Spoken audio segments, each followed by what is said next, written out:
Change my mindset, meditate. It's pretty cool that I'm alive and have better days. I could walk, see, hear, I should celebrate. Think I could change my mind, maybe elevate. Living life, every day, late at night, not okay. All I want, and I pray, all I need are some better days. Yeah, all I need are some better days. Cause all I want, and I pray, I believe in the better days. I'm kinda stuck between a rock and a hard place. Do I work hard or live at my pace? You're only young once, yeah, that's all great, but I also want a future where I'm okay. Living life is doing lots of... Welcome back, my gorgeous, good-looking friends. In today's video, we're going to talk about some of the people that Harry acknowledged at the end of his book. Some of these people raised some red flags for me, and I would like to show you why. Harry dedicates this book to his living family as well as his dead mother. It's worth noting that his mum was mentioned 243 times. Coming in second place was Big Willie at 349 times. And coming in at number one, of course, is Megan at 457 times. We know that Meg had her hand in this book, especially the third part when it talks about her. So it's no surprise that she comes out on top as the most talked about within the book. Remember that stupid podcast that she did, Snooze Fest? She mentioned H, not even his name, maybe less than 5 times. She has completely set him up to look like a clown. So Harry does the obligatory Random House thank you, the publishing, the people who do the editing, as well as the people who did the audio. So Harry also thanks the fact checker, which I find hilarious. Hilarious because he had to put a fact checker on his own story. But also the fact checker didn't do her job. You gotta wonder if these people in LA are robbing Harry blind, which I think that's really what's going on here. So Harry thanks Oprah, who probably hooked him up with the book deal, Tyler Perry, Chris Martin, Nacho Cheese and his wife, and James Corden. Next, we have Jennifer Rudolph Walsh. Now, you may not recognize her name. However, she was a very important person in this book project. You see, she is the literary agent. She is responsible for this gong show mess that we saw last week with the launch of this book. You can thank her for lining up all those interviews and saturating the media with this garbage. Jennifer is behind books by Brené Brown, Alice Munro, Sue Monk, and Sheryl Sandberg. That name sounds familiar, right? Sheryl used to be an executive at Facebook, but she wrote this book, Lean In, of which Megan posted on her Instagram account because at the time, that was a popular book to read, especially if you were female and were in corporate America and wanted to be treated as equal players in the C-suite. She says in her book, we've got to get women to sit at the table. Where have we heard that before? Yes, this con artist took it and used it in her UN speech as her own. By now, none of us are surprised. Anyhow, those were the celebrities that he thanked. Notably off the list was Uncle Elton and Eugenie. Next up on the list was a whole slew of doctors and therapists. The first one that caught my attention was Dr. Esther Lee. This is a primary care specialist. But the question is, why is his primary care specialist located in San Jose, California? Is it because he's living in San Francisco, close to the Better Up office? Another noteworthy name is Kevin Lidlow. He is a registered physiotherapist who does have the ability to prescribe medication, like pain medication for injuries. So in 2015, Harry fell off his horse in playing polo, and apparently he had hurt his back. Since then, I believe that he has been having reoccurring back problems, allegedly. Moving on to the name that really caught my attention is John Amaral. He is supposed to be a chiropractor and an energy healer. So this guy, John Amaral, is based in Santa Cruz, California, and he has founded the Body Center Leadership Program. So what does he normally do? He's in charge of getting the bad vibes out, literally. His clients include high-power celebrities like Gwyneth Paltrow and Hollywood dancer and actress Julianne Hough, who Reportedly, clients pay up to $2,500 per session. Here is Julian Huff getting an energy healing session. And there's always a huge dissipation of energy and a feeling of relief, release, freedom. Expression of emotion may happen when the system moves, when energy that was stored or bound up in the muscles begins to dissipate. And if we're really free to express and allow energy that's been bound in our bodies to move through, this woman is like an incredible dancer, actress, just a human being, and she has practiced just allowing things to move through. But even with that, things get bound up. Most people wouldn't, in this, especially in Davos, in this environment, wouldn't make that sound. So you know what? They would have physical pain, tension building up in the body.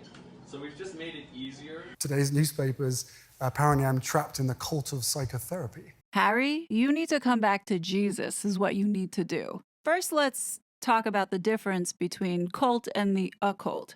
Cult refers to a group of people who has a kind of belief system which is different from the socially accepted religious beliefs. Then there's the occult, which is the occult is a connection with the supernatural or magic powers, and these things cannot be explained by science or reason. In a cult, there can be occult practices, but however, not all cults practice occult. It's my opinion that Harry and Meghan are a part of some type of cult in Santa Barbara and conduct occult behavior, which may or may not be a part of the cult, but they definitely practice it together. It's no secret, LA, for whatever reason, is a breeding ground for these types of cults that offer mystical, philosophical, psychological, occult, conscious raising, therapeutic, and alternative creeds for the individuals in the community. It's no wonder why Harry is behaving the way that he is behaving.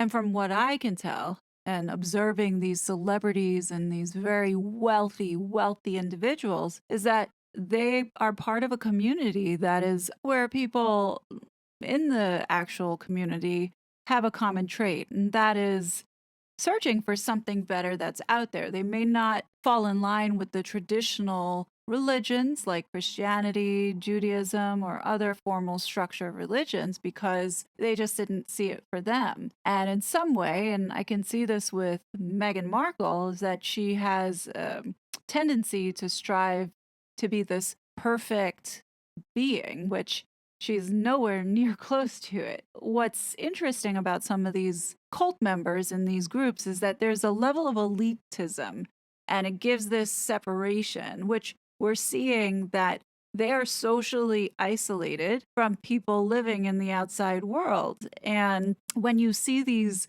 cult behaviors, they don't take responsibility for their own faults. Clearly, we see that with Harry last week, where he took no accountability for any of the damage that has been caused, and they continue to move forward in doing what they want to do to achieve whatever it is that they're trying to achieve at all costs, to achieve whatever it is that they're searching for, which I don't even think they know what they're searching for, but they just have this sense of, okay, there's something better that's out there, always something better. And I see that with Meghan clearly. And I believe that Harry is truly susceptible to being lured into a cult. There's a reason why he's still searching for a purpose now that he has left the royal family and realizes that there's no way back for him. He's sort of going through an existential crisis, and this is what we're watching right now. And I think at this moment, he's trying to attain some sort of spiritual realm or trying to figure out how to change something in the world.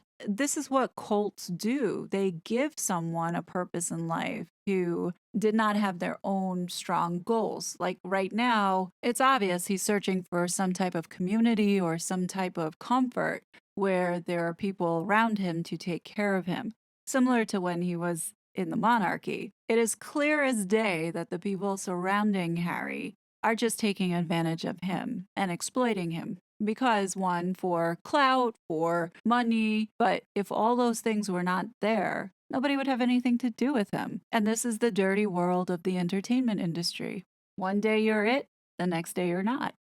Now, with all this spirituality and therapy that Meghan and Harry are going through, it then leads them into what I'm seeing a very dark territory, which are the occult practices. And it's something that I believe that Meghan definitely has explored with her manipulation.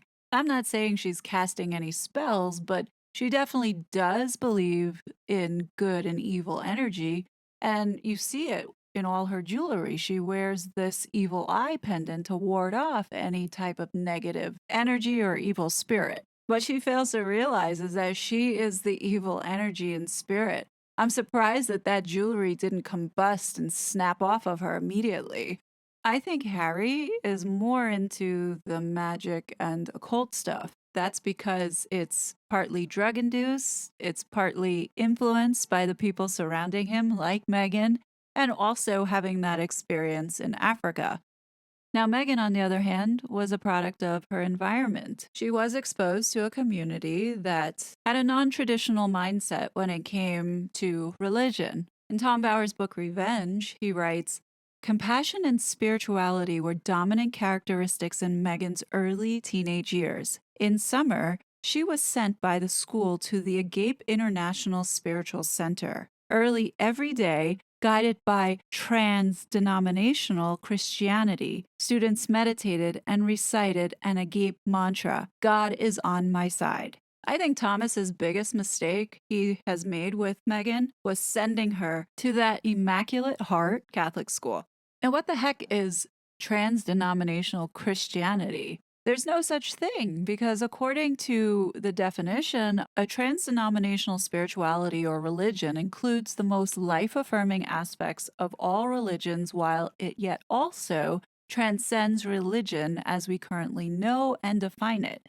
A trans-denominational spirituality or religion by nature must be open source and therefore it is also personalizable or a personal spirituality.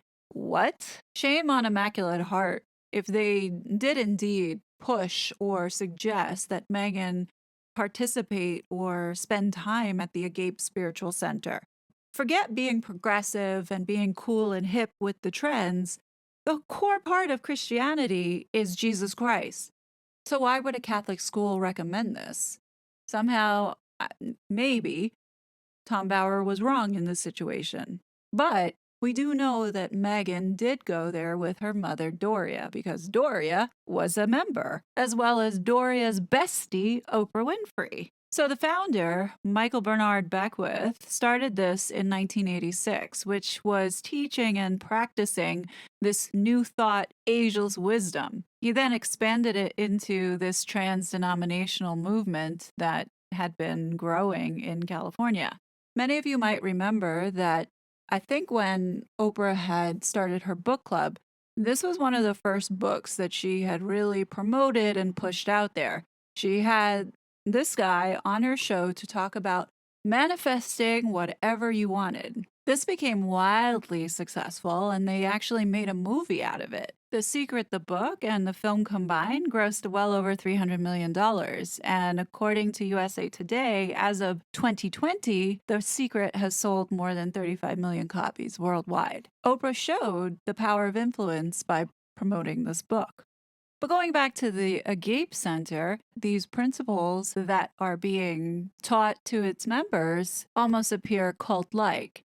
And there are quite a few forums that do talk about the Agape Center's cult environment, and I would like to read one of them because I think it's relevant to what we're witnessing with Harry and Meghan. But before I read it, I want you to see a couple of the recent reviews that have been left. Caroline N. says, I don't want to say too much other than I just don't feel much authenticity coming from the leaders of this church. There's some basic kindnesses and sincere love towards others that seem to be lacking in this church. Okay.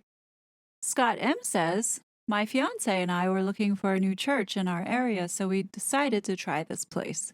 The second Sunday we attended, we were verbally and spiritually attacked by one of their members. This woman must have been on drugs or something because what she was saying and doing was absolutely absurd. The congregation security got involved, as did the head of guest relations. Not only were they extremely patronizing and fake, but they made us feel like it was our fault by the way they handled the whole ordeal. I expected some sort of follow up as we gave them our information, but absolutely nothing from the woman who said she would follow up with us. Needless to say, my fiance and I will never go back due to their poor hospitality or lack thereof.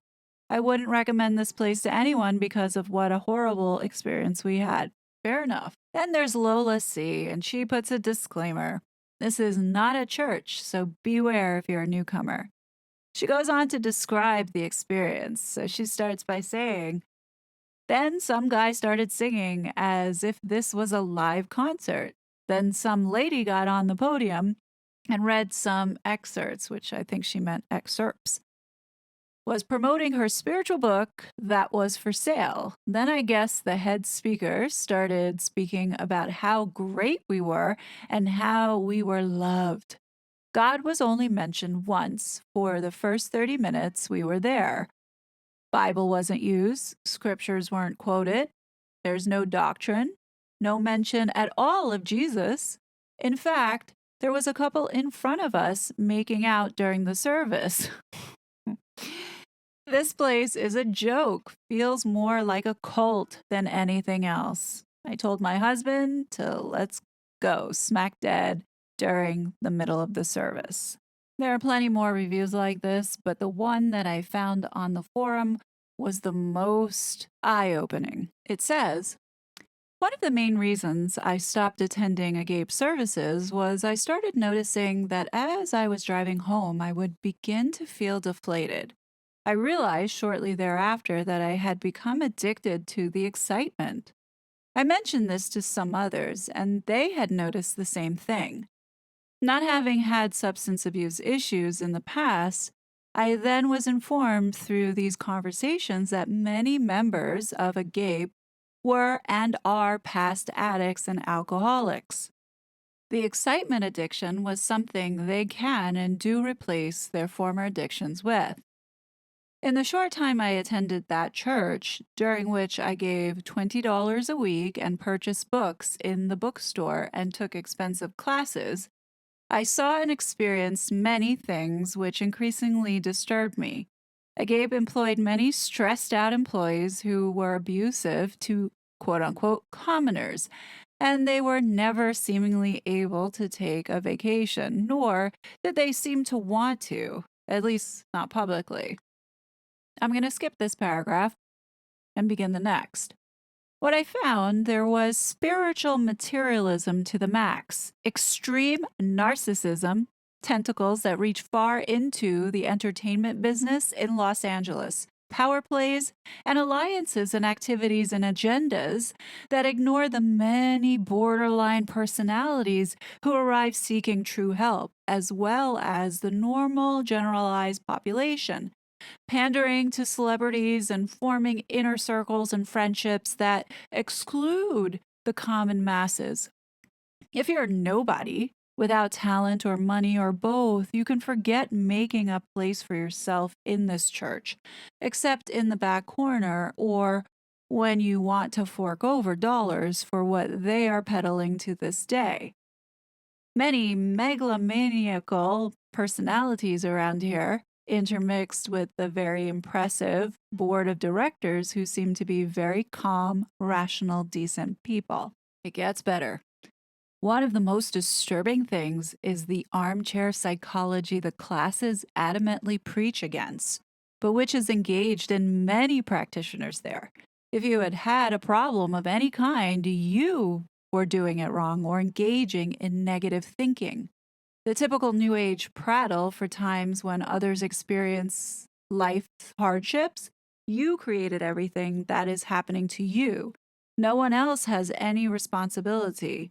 This is the manner in which these people got away with their outrageous behavior, especially those stressed out employees. It's all you, never them. This is the most important part because what we're witnessing, even though Meghan and Harry's behavior has been egregious, They act as if nothing is wrong and that life is all great, and they take no accountability for what they're doing because, in that mindset, it's forced upon them to think that they are not at fault. But at the end of the day, nobody actually believes that these two are actually happy because you can see it in their facial expressions and body language. Do I see Harry and Meghan indoctrinated into this mindset? Yes. Well, definitely Megan, especially if her mother is a part of this organization. One of the things that screams out that they're under this discipline is the fact that they talk about magic all the time. They're not conjuring spells, but they're making people feel like this is a mystical experience. Don't block the magic. Harry talks about magic 20 times in this book. In Finding Freedom, they talk about magic. In the Oprah interview, they talk about magic. In Netflix, they talk about magic. On that wedding day, and I so recall this sense of magic. I mean, I'd never experienced anything like it. Travel plans, and a castmate of mine had said, just make sure in your summer plans that you leave room for magic. As you can see, that this demon has been trained in this particular mindset of manifestation. So is Harry vulnerable and a fish out of water in LA? Yes. He's surrounded by people who definitely are not down with Jesus. These are the same people in the same circle that surrounded Johnny Depp and Amber Heard. It's a very superficial world where you have people that will just smile and yes you to death to your face, but behind your back, they're stabbing you in each direction. All they see is dollar signs and feeding off of the drama. Once the drama ends and the money dries out, that's it. They're done. But back to this occult practice that Harry, I think, is the one who's leading on this. And here's my justification. Remember, he has spent a lot of time in Africa, and Africa is well known for their witchcraft and voodoo practices. If you notice, Harry wears these bracelets that he, I believe, got from Africa. But when he went on tour to promote his book in these interviews, Harry's wearing very different bracelets. Now, these look like African beads with macrame from Ghana. Now, I don't know what the significance or the meaning of those type of beads are. I'm not even sure what kind of beads that they are, whether it be onyx or tiger eye. But it's definitely something that has some sort of spiritual, holistic energy channeling going on there. This I believe. So now enter in this passage from Spare. It says, psychedelics did me some good as well. I'd experimented with them over the years for fun, but now I'd begun to use them therapeutically, medicinally. They didn't simply allow me to escape reality for a while. They let me redefine reality. Under the influence of these substances, I was able to let go of rigid preconcepts to see that there was another world beyond my heavily filtered senses, a world that was equally real and doubly beautiful. After the psychedelics wore off, my memory of that world would remain. This is not all there is. All the great seers and philosophers say our daily life is an illusion. I always felt the truth in that. So here's what we learn here is that Harry is openly admitting that he is currently using psychedelics. And it's evident that some of the things said in this book most likely were said when he was hallucinating. I don't doubt that some of the craziness that he's talking about and redefining this reality made up that story about William. Maybe he blacked out and fought William. We don't know. But in his mind, he has redefined what reality was and rewriting the narrative, essentially. But it's important to note this, that he is doing these drugs currently. Do I think this guy is using psychedelics under care and close supervision of a medical professional? I think sometimes, but I don't think all the times. I think there's also other things, influences that is combined with these hallucinogenics, but the long-term effects you see with these types of mind-altering substances is the inability to discern fantasy from reality. And I believe this is what we're seeing here. This is how this man can tell these lies because He believes that that is the reality. And I can almost guarantee that Meghan has enabled this for him. Then combine this with the cult-like mindset that Meghan and her mother practice and surround Harry with all day, making him believe that the energies out in the universe is what's calling him spiritually. Combine that with substances, and she starts egging him on, saying, "Oh, I feel your mom's presence," and setting things up to make it look like Diana is around him some way. Of course, he's going to believe that her spirit is guiding him every which way. And that's what we're seeing throughout this entire book. He believes that Diana has been setting him up down this path with Meghan, when in reality, Meghan has been the master of the puppet and making him believe that she is there. But in reality, he doesn't see the reality, if you know what I'm saying. From day one, Meghan was manipulating Harry subconsciously, making Harry feel like Diana was along the way the entire time. Here's Samantha, the day after the Oprah interview, and her calling her sister out for being psychotic. I find this hard to believe that she didn't know who they were and who Harry was. Yeah, that's baloney. She's been seen in several photographs on the Buckingham Wall Palace as a teenager. Yeah. My dad paid for her to go with school. And furthermore, she knew very well who the royals were when she was at the Soho Club and when she was in Canada.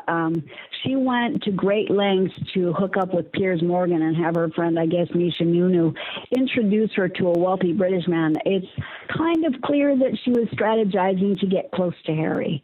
She knew a lot about Diana. Even Nikki Pretty talked about the fact that she idolized Diana. In fact, Meghan went to great lengths to study Diana, to mimic her clothing, to mimic her body language, and to wear Diana's perfume on their first date. Don't tell me that my sister didn't know who Harry was. That is partly through writing a book, partly through therapy and having her scent, her perfume, and spraying it and being able to unlock memory. And to wear Diana's perfume on their first date. You see, Harry believes that there is a spiritual element and can connect with his mother through whatever medium, whether it be these psychedelics or just Meghan trying to manipulate the situation, just like in this passage from the book where he talks about him leaving Meghan at the gravesite of Diana, and when he came back, saw her have both her hands on the stone with her eyes closed, and she was trying to get clarity and guidance. Yeah, of course, Harry's going to believe that she is trying to do that, but obviously this is an act. If this indeed happened, who knows if this was an acid trip that he was taking? What is clear is that he didn't see this type of manipulation because he is living in this fantasy. And I believe that Meghan fed that. There's no question she manipulated him. The British press and numerous other people was like, he's changed. She must be a witch.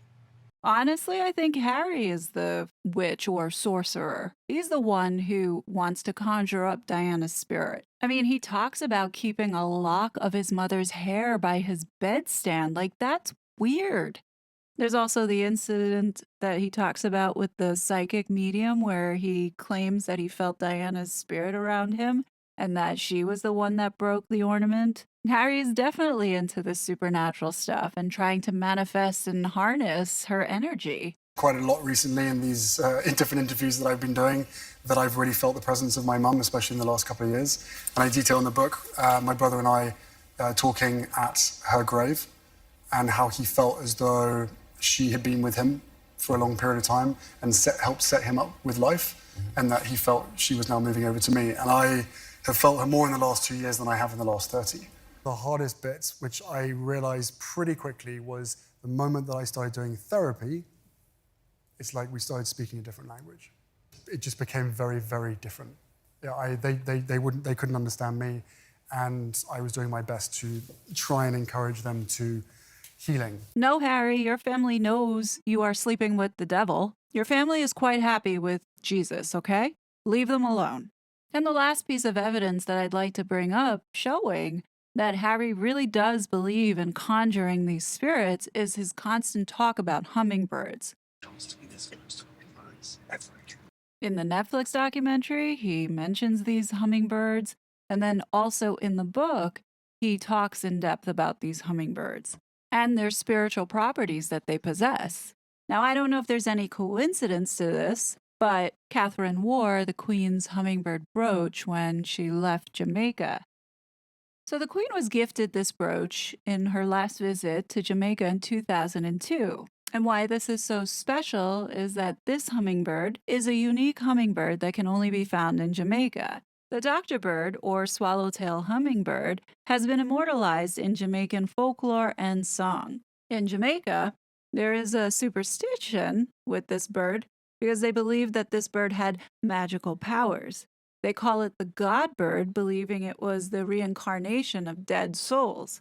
Now, I don't know if there's any connection to this, but I do think that Harry does believe in the magical powers of these hummingbirds and why he gravitates towards them. Perhaps he believes that his mother is flying around his house somewhere. Now, the last thing I want to bring up is just food for thought. You guys tell me what you think. So going back to the Agape Spiritual Center, apparently in 2013, there was a screening of this, I don't even know if it's a movie, but it was a screening of I Am. And those that don't know what I Am is, it is a cult that has been around since the Great Depression. Now, what I understand it to be is that it is mainly in the Los Angeles, Santa Barbara area. In Santa Barbara, it's called Children of Light. Now, this I Am movement is along the similar lines and teachings of the Agape Spiritual Center. This actual movement, I Am, teaches that the omnipotent, omnipresent, omniscient Creator God is in all of us as a spark from the divine flame, and that we can experience this presence, love, power, and light. This is what I'm reading from Wikipedia. I don't know anything about it. However, the logo, I Am, reminds me of a very similar logo for the Invictus Games. What do you guys think? Do you think this is connected somehow? Just leave your thoughts below. I know that this was a lot. This took a lot of energy, but I appreciate you sticking through this, and I thank you for watching. I can't wait to see what you guys think about all this, so looking forward to hearing in the comments. And on that note, I will be back soon with more content. Until then, be safe, and I'll talk to you soon. Bye. That was such a fraud.